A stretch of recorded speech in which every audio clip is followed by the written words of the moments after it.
তো আজকে আমরা বানাবো অ্যারাবিক স্টাইল লাহাম মান্দি।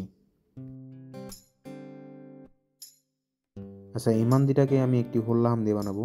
আমি লাহাম নিয়ে নিয়েছি এখানে একটি হোল লাহাম, অ্যান্ড এটিকে ভালো মতো পরিষ্কার করে নেব অ্যান্ড সাইজ মতো কেটে নেব।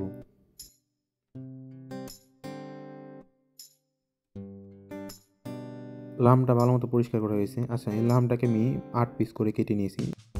অন্যদিকে লামটা আমি এখন মেরিনেট করে নিব। লামটা মেরিনেট করার জন্য আমি একটি ব্লেন্ডার মেশিনে এখানে কিছু পরিমাণ পেঁয়াজ চপ নিয়ে নিয়েছি, কিছু পরিমাণ টমেটো চপ নিয়ে নিয়েছি।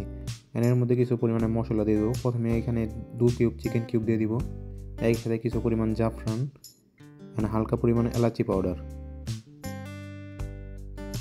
1 চামচের মতো আমি এখানে অ্যারাবিক মিক্স মশলা দিয়ে দিব, অ্যান্ড একই সাথে 1 চামচ পরিমাণ লাল মরিচ পাউডার, 1 প্যাকেট টমেটো পেস্ট। আমার মশলা দেওয়া হয়ে গেছে। আমি এখন এর মধ্যে স্বাদ মতো লবণ দিয়ে দিব। লবণটা দেওয়া হয়ে গেলে এর মধ্যে আমি হালকা পরিমাণ পানি দিয়ে একটা সুন্দর পেস্ট তৈরি করে নিব।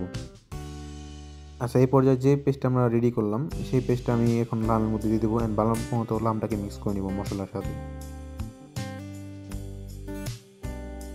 লামটা ভালো মতো মিক্স করা হয়ে গেলে আমি এর মধ্যে কিছু পরিমাণ ঘি দিয়ে দিব, অ্যান্ড ঘি দিয়ে আবার লামটাকে ভালো মতো মিক্স করে নিব।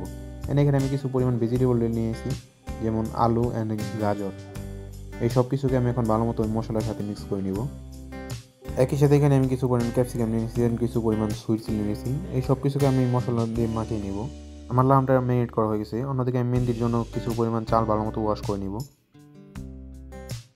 আচ্ছা, চালটা ভালো মতো ওয়াশ করে গেলে অন্যদিকে আমি চালের বানানোর জন্য মশলাটা রেডি করে নিব। আমি এখানে কিছু পরিমাণ পেঁয়াজ নিয়েছি, কিছু পরিমাণ বাটার অ্যান্ড সামান্য তেল দিয়েছি।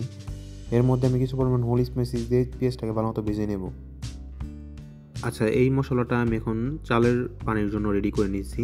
তো এখানে আমি 1/2 চামচ পরিমাণ অ্যারাবিক মিক্স মশলা দিয়েছি, হালকা পরিমাণ এলাচি পাউডার, 1 চামচ চিকেন কিউব।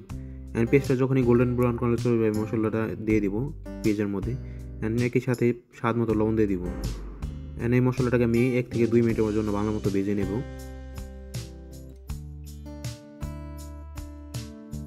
প্রায় 2 মিনিট মশলাটাও কষানোর পরে আমি এখানে এর মধ্যে পানি দিয়ে দিব চালের আন্দাজে পরিমাণ। আচ্ছা, 1 কেজি চাউলের জন্য আমি এখানে 2 লিটার পানি ব্যবহার করব। এ পর্যায়ে আমি এখন কভার করে পানিটাকে বয়েল করে নেব। পানিটা বয়েল হয়ে গেলে এই পর্যায়ে লবণটা চেক করে নিতে হবে যে লবণটা ঠিক আছে কিনা। পানির লবণটা ঠিক থাকলে আমরা যে চালটা ওয়াশ করে রেখেছিলাম সেই চালটার মধ্যে পানিটা ঢেলে দেব। আচ্ছা, এখানে 1 লিটার চালের জন্য আমি 2 লিটার পানি ব্যবহার করব। চালটা আমি পানির সাথে ভালো মতো মিক্স করে নেব। একই সাথে এখানে আমি কিছু পরিমাণ ড্রাই লেমন দিয়ে দিব, কিছু পরিমাণ সুইট চিলি ক্যাপসিকাম, কয়েক পিস গ্রিন চিলি। আচ্ছা, লাম মেরিনেট করার সময় যে আমরা ভেজিটেবলগুলো ব্যবহার করছিলাম সেই ভেজিটেবলগুলো আমি এখানে কিছু পরিমাণ দিয়ে দিব, লাহামের মধ্যে কিছু পরিমাণ দিব। এরপর আমার চালটা সাজানো রেডি হয়ে গেছে। আমি চালটা মেহেন্দি মেশিনে দিয়ে দেবো বানানোর জন্য। অন্যদিকে মেরিনেট করা লামটার মধ্যে আমি কিছু পরিমাণ ফুড কালার দিয়ে দেবো, যাতে এটা সুন্দর একটি লাল কালার চলে আসে। এই ফুড কালারটার সাথে আমি লামটাকে ভালো মতো মিক্স করে নেব।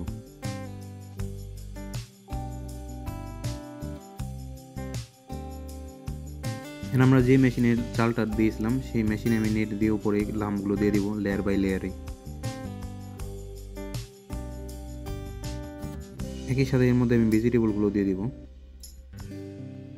আমার লামটা অলমোস্ট সাজানো রেডি হয়ে গেছে। আমি লেয়ার বাই লেয়ারে সাজিয়ে নিয়েছি, নিচে চাল দিয়েছি, উপরে লাহামগুলো দিয়েছি।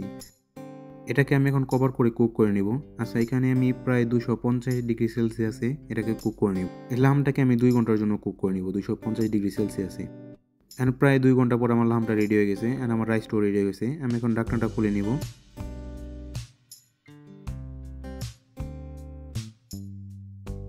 মান্দি মেশিন থেকে আমি সবগুলোকে বের করে নিব। আমি প্রথমে লামগুলোকে বের করে নেব, এরপর আমি চালটাকে বের করে নেব। চালের উপর থেকে আমি ব্ল্যাক লেমন ক্যাপসিকামগুলো তুলে নিব, যাতে চাল ডালতে সুবিধা হয়। এরপর যে একটি সানের মধ্যে আমি চালটা ঢেলে নেব, চালের উপর আমি সুন্দর করে লামগুলো সাজিয়ে দিব।